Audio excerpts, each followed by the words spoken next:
Somebody has to sit in front of the door.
Oh yeah, yeah.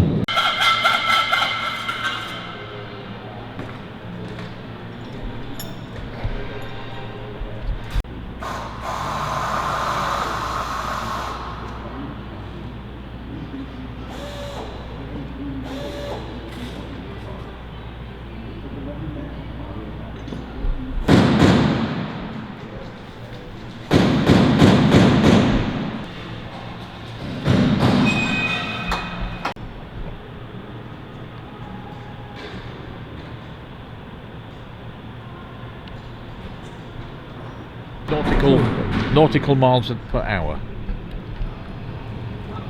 All I've got is reflect. I've got. Is it from a Lancaster? Does it not have to be? Well, I think these were fairly generic. Fitted everything. They've fitted more or less everything. Yeah. It's like the pilot's blind flying panel. Yeah.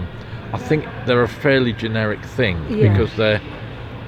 It looks like to me like it was pre-built,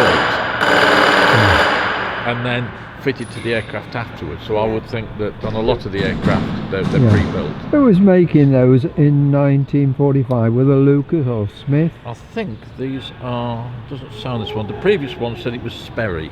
Sperry, never heard of them. Were they a well-known? Yes. Oh. Yeah. They make. I think there's the autopilot on this is a Sperry as well. They were a well-known. Are they American firm or British? I think Sperry is American. Yeah. I think. Yeah. Don't quote me on that.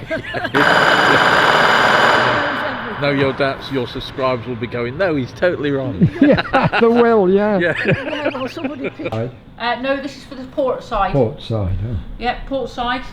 And what we've done recently, from the last time, all the emergency return valves, etc. And these have all been cleaned up now, have they? Yep, these have been cleaned up now from when you saw them. Probably not going to be used again.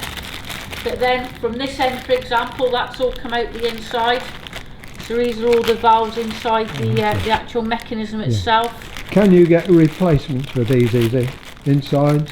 No, what we're going to use, we're still going to use the valves, but this is one solid thing. Yeah. But as you can see, because of the corrosion, we're not going to be able to use that. So we're going to But the trouble is, this is the British built one. A Canadian built one looks slightly different. So we'll have to make sure we get the right one for what goes onto our aircraft. I see, yeah. So yeah, you can see a bit of corrosion on there as well, bit of rust. So I'll be cleaning that up and hopefully that'll be reusable, but if not, we'll have to get whole new valve systems. Yeah. Oh. That's one that was dug up from an aircraft wreck. Not bad at all, is it? It's actually probably in better nick than ours. Yeah. But as you can see, I mean, you know, that cap and everything is stuck on there, but hopefully they're still going to be out there. Because of all the aluminium corrosion, all the pitting, etc. Yeah. This will go away, okay, with the drawings, and a pipe company will make us an exact replica to a standard. Now, the problem we have is that at the ends they're called what we call flared. That's right. Yeah. So what they'll do is they'll make the pipe single, extra long, a couple of inches longer, so we will then cut it to size and flare it ourselves to fit onto the air. So hopefully these type of things, they'll clean up nicely, we'll be able to reuse them, But see how bad the And corrosion this is? pipe, is it at the same shape it wants to be? Yes. So it hasn't been bent or No, distorted? it hasn't been bent. That's how it goes together, and it's actually attached to these other two pipes as well. So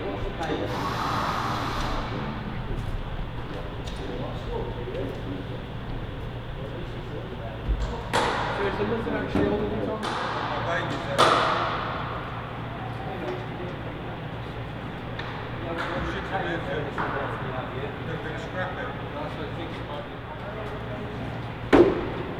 There we go.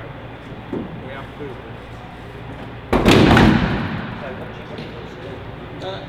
That cup has.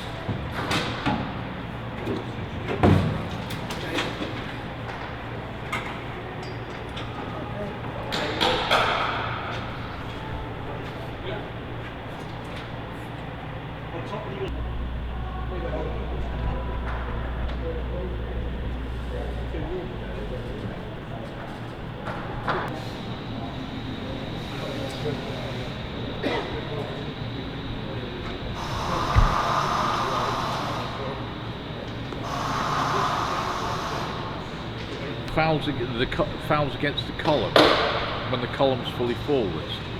So what I'm going to do What is part fouls against it then? the column hits the bezel. Oh, does it? Yeah. So what I'm going to do is I'm just going to space it back about 1/8 of an inch, and that should cure the problem. So I'm going to make some little I've got myself a template, make some little aluminium spacers, and then hopefully when we get it all back together, it should be all tickety-boo. Good. Well done. So onwards and upwards.